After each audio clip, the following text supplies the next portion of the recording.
Livro do profeta Ezequiel. Ezequiel era um sacerdote que estava morando em Jerusalém quando aconteceu o primeiro ataque babilônico na cidade. E eles pouparam a cidade, mas capturaram um grupo de prisioneiros israelitas e os levaram para o exílio. E Ezequiel estava entre eles. O livro começa 5 anos depois de tudo isso e Ezequiel está sentado na margem de um canal de irrigação perto de seu campo de refugiados israelita. E é o seu aniversário de 30 anos, justamente o ano em que ele teria se tornado sacerdote em Jerusalém. E então, de repente, Ezequiel tem a visão de uma nuvem de tempestade se aproximando. E dentro da nuvem estão 4 criaturas estranhas que têm asas estendidas se tocando. E cada uma dessas criaturas tinha 4 faces e ele viu 4 rodas, uma perto de cada criatura. E então ele viu que as asas das criaturas estavam segurando essa plataforma deslumbrante e na plataforma existe um trono. E sentada naquele trono está uma criatura humana, brilhante, envolta em fogo. E então, de repente, Ezequiel percebe o que está vendo. Ele chama de a semelhança da glória do Senhor. É Deus na sua carruagem real. A palavra glória em hebraico é kavod e significa pesado ou significativo. Os autores bíblicos usam essa palavra para descrever a aparência física e a manifestação do significado de Deus quando ele aparece pessoalmente. Essas imagens na visão são muito semelhantes ao que aconteceu quando Deus apareceu no Monte Sinai no livro de Êxodo. E também é muito semelhante às representações da presença de Deus sobre a Arca da Aliança. E isso é a coisa que mais choca sobre a visão de Ezequiel. O que a glória de Deus está fazendo na Babilônia? Supostamente deveria estar acima da Arca da Aliança no Templo de Jerusalém. E assim, a primeira seção do livro começa explorando essa questão, quando Ezequiel começa a acusar Israel de rebelião. Então, primeiro Deus fala com Ezequiel dentro da carruagem, e ele o comissiona como profeta. Ezequiel deve acusar Israel por ter quebrado o acordo da aliança com Deus de 2 maneiras. Israel tornou-se fiel a outros deuses e tem adorado ídolos. E isso tudo levou a uma injustiça social e violência desenfreada. E como resultado, Deus nomeia Ezequiel para advertir o povo. O primeiro ataque babilônico que levou Ezequiel ao exílio será igualado por um outro. E Jerusalém, o seu templo e todos que moram ali enfrentam a destruição iminente. E assim, Ezequiel usa palavras e outras coisas mais para transmitir a sua mensagem. Ele também atua peças de simbolismos. Esses eram uma forma de teatro de rua. Ezequiel saía em público e começava a se comportar de uma forma extremamente bizarra, que se assemelhava a uma parábola da sua mensagem profética. Ele teria que construir um modelo minúsculo de Jerusalém e atuar o ataque que viria sobre ela.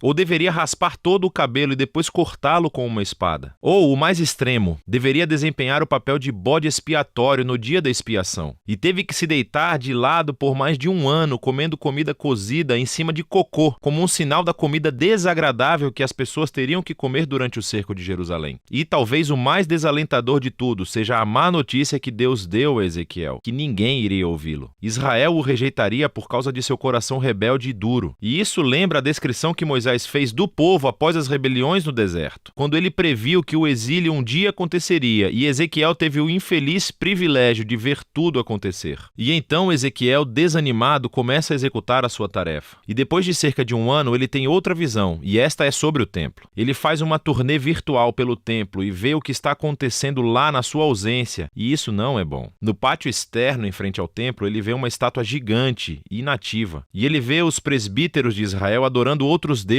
tanto fora como dentro do templo. E então ele vê as mulheres de Israel que estão adorando a um deus babilônico chamado Tamuz. E a visão termina com a gloriosa carruagem do trono de Deus se afastando para cima e para longe do templo. Está indo embora, indo para o leste, indo em direção à Babilônia. E assim, no capítulo 11, chegamos a ver por que e como a glória de Deus apareceu para Ezequiel na Babilônia. A idolatria de Israel e as suas violações da aliança se tornaram tão flagrantes e ofensivas que Deus abandonou seu templo. Eles o afastaram e ele os entregou à destruição. Mas Deus não abandonou seu povo. Ao contrário, ele vai para o exílio com eles. E assim, no final dessa visão do capítulo 11, Deus promete que ele enviará um remanescente de Israel de volta à terra. E ele vai transformá-los, removendo o coração de pedra e dando-lhes um novo coração de carne, para que eles possam amar e verdadeiramente seguir o seu Deus. Esse é um pequeno vislumbre de esperança e é submergido rapidamente sob a realidade da destruição iminente. Mas o capítulo 11 11 é uma transição fundamental e nos ajuda a entender como o restante do livro foi projetado. Assim, as próximas 3 sessões são cheias de anúncios do julgamento de Deus, primeiro sobre Israel, depois sobre as nações ao redor de Israel e depois sobre a própria Jerusalém. Mas depois disso, a esperançosa conclusão do capítulo 11 se desenvolve nas 3 últimas sessões do livro. Primeiro, a esperança para Israel, depois para as nações e depois para toda a criação. Os capítulos 12 a 24 focam no julgamento de Deus chegando a Israel, e essa é uma coleção de poemas e artigos. E aqui, Ezequiel mostra seu gosto por parábolas e alegorias. Ele descreve Israel como um bastão queimado, inútil, ou como uma esposa rebelde, ou como um perigoso leão furioso que é capturado, ou como 2 irmãs promíscuas. Estas são todas representações da rebelião sem sentido de Israel e da idolatria que resulta na sua ruína. Nessa sessão, Ezequiel também age como um advogado. Ele começa argumentando que, em primeiro lugar, a destruição de Jerusalém é merecida, resultando de séculos de violação da aliança. E mesmo que as pessoas mais justas do mundo, como Noé, Daniel ou Jó, estivessem vivas e orando para que Deus poupasse Israel, Deus não aceitaria as suas orações. É tarde demais. E assim, a bondade de Deus, na verdade, exige que ele traga justiça a essa geração de Israel. O exílio se tornou inevitável. Eles chegam ao ponto sem retorno. Depois disso, Ezequiel concentra-se primeiro nas nações imediatamente ao redor de Israel e depois nos 2 estados mais poderosos da região, o Egito e Tiro. Israel aliou-se a essas nações e adotou seus deuses e ídolos. E assim, Deus acusa os reis de Tiro e do Egito de arrogantemente se verem como deuses, definindo o que é certo e o que é errado de acordo com seus próprios termos. E Deus considera esses reis responsáveis pelo seu orgulho e anuncia que usará a Babilônia para derrubá-los. Eles enfrentarão a justiça de Deus junto com todos os outros. Seguindo essas sessões realmente intensas, há uma pequena história no capítulo 33. Ezequiel é recebido por um refugiado recém-chegado de Jerusalém, e ele lhe dá o relato de que a Babilônia atacou a cidade, que a cidade caiu e o templo foi destruído. Os avisos sombrios de Ezequiel se tornaram uma realidade. Mas lembre-se do final do capítulo 11. Isso não é o fim da história. E assim, no próximo vídeo, vamos explorar a profunda visão de esperança de Ezequiel. Mas por enquanto, essa é a primeira metade do livro de Ezequiel.